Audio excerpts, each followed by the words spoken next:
सभाका सम्माननीय सभामुखबाट मिति 2077-10-18 गते संसदीय सुनवाई सम्बन्धी प्राप्त सक्रिय कागजात फिर्ता पठाइएको सम्बन्धमा भएको पत्राचार अधिकार क्षेत्र र त्यसमा प्रयुक्त व्यवहारप्रति मेरो गम्भीर ध्यानाकर्षण भएको छ।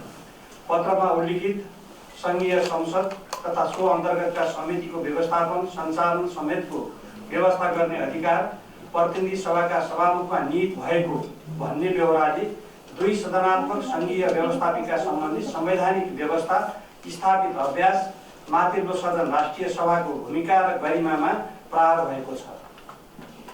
नेपालको संविधान र संघीय संसदको संयुक्त बैठक र संयुक्त समिति कार्य सञ्चालन नियमावली 2075 ले संसदीय सुनवाई समिति गठन र सञ्चालन सम्बन्धी व्यवस्था गरेको छ, जस अनुसार दुवै सदनको प्रतिनिधित्व रहने संसदीय सुनवाई समितिका संयुक्त समितिहरू सञ्चालनको अधिकार संघीय संसदको कुनै एक सदन वा पदाधिकारीमा निहित रहेको छैन। अधिकार प्राप्त निकायबाट आएका कुनै पनि कागजात संघीय संसदको दुवै सदनको सम्पत्ति हो। संसदीय सुनवाई सम्बन्धी पत्र फिर्ता सम्बन्धी गलत प्रक्रियामा संघीय संसदको माथिल्लो सदन राष्ट्रिय सभा संलग्न नरहेको जानकारी गराउँछु। संविधानको धारा 2 मा नेपालको सार्वभौम सत्ता र राजकीय सत्ता नेपाली जनतामा रहेको भन्ने व्यवस्था र संघीय संसदको संयुक्त बैठक र संयुक्त समिति कार्य सञ्चालन नियमावली 2075 को नियम 6 ले संयुक्त बैठकको अध्यक्षताको सम्बन्धमा मात्रै उल्लेख गरेको छ। नियमावलीको नियम 25 र 26 ले संसदीय सुनवाई समिति गठन सञ्चालन र सुनवाई सम्बन्धी कार्यविधिको विस्तृत र स्पष्ट व्यवस्था गरेको छ। नियम 41 ले नियमको व्याख्या गर्ने अधिकार समेत संघीय संसदको कुनै एक पदाधिकारीलाई दिएको छैन।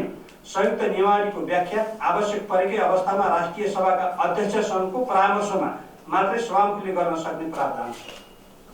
सुनवाईका लागि संवैधानिक परिषदले गरेको सिफारिस संसदीय सुनवाई समितिको 2/3 बाहेकका अन्य कुनै पनि निकाय वा पदाधिकारीलाई अस्वीकार वा फिर्ता गर्ने कानुनी व्यवस्था छैन। विगतमा पनि संसदीय सुनवाई समिति नरहेको अवस्थामा सभामुखको एकल निर्णयबाट फिर्ता भएको नभई संवैधानिक परिषदबाट झिकाउने निर्णय भई अनुरोध गरिएकोले मात्र संसद सचिवालयले फिर्ता गरेको हो। अनुसार संघीय संसदको महासचिव नै सुनवाई समितिको प्रधान सचिव हो। परिषदले मिति 2077-9-3 मा लेखेको पत्रमा पनि संघीय संसदका महासचिव तथा संसदीय सुनवाई समितिका सचिवलाई नै सम्बोधन गरेको पत्र मिति 2077-9-5 मा प्राप्त भएको देखिन्छ। विगतमा पनि मुस्लिम आयोगका अध्यक्षको सुनवाई सम्बन्धमा संसदीय सुनवाई समितिले निर्णय दिन नसक्दा संघीय संसदको संयुक्त बैठक र संयुक्त समिति कार्य सञ्चालन नियमावली 2075 को नियम 26(2) अनुरूप समयावधि गणना गर्दा महासचिवले पत्र बुझेको दिनबाट गणना भई नियुक्ति प्रक्रिया अघि बढेको तथ्य स्मरणीय छ। संविधानको धारा 114 मा मन्त्री परिषदको सिफारिसमा सम्माननीय राष्ट्रपतिबाट जारी भएको अध्यादेश संघीय संसदले अस्वीकृत गरेको अवस्थामा बाहेक कानुन सरह लागू हुन्छ भनी उल्लेख गरिएको छ। संवैधानिक परिषद काम कर्तव्य अधिकार र कार्यविधि सम्बन्धी पहिलो संशोधन अध्यादेश 2077 सम्बन्धमा सम्मानित सर्वोच्च अदालतबाट अन्यथा आदेश भएको अवस्था होइन र छैन। म समेत सहभागी भई निर्णय भएको संवैधानिक परिषदका सिफारिसहरू विधिसम्मत ढङ्गले संसदीय सुनवाई समितिलाई उपलब्ध गराइएको हो। प्रतिनिधि सभा विघटन पूर्व संघीय संसदका महासचिव एवं सुनवाई समितिका सचिवलाई सिफारिस पत्रहरू उपलब्ध भएको र प्रक्रियामा रहेको अवस्थामा हठात सिफारिस पत्रहरू नेपालको संविधान र संघीय संसदको संयुक्त बैठक र संयुक्त समिति कार्य सञ्चालन नियमावली 2075 विपरीत सभामुखको एक निर्णयले फिर्ता पठाएको गम्भीर आपत्ति प्रकट गर्दछु।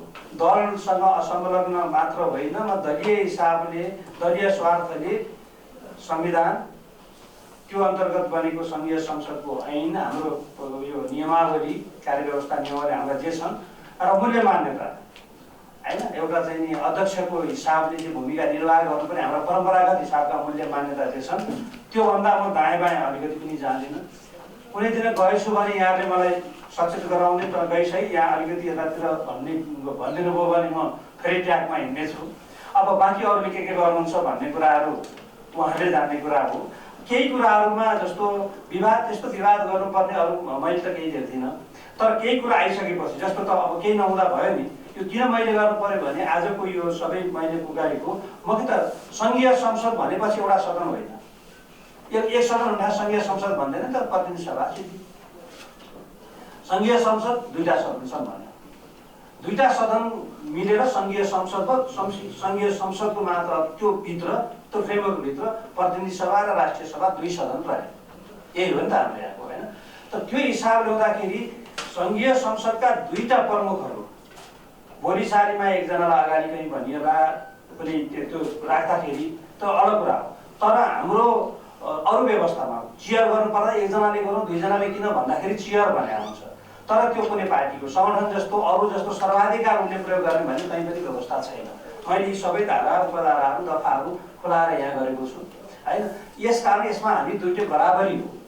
त्यसकारण संयुक्त कुनै प्रतिनिधि सभाको लेखा समितिले गरेको विषयमा केही टिप्पणी हुन्थ्यो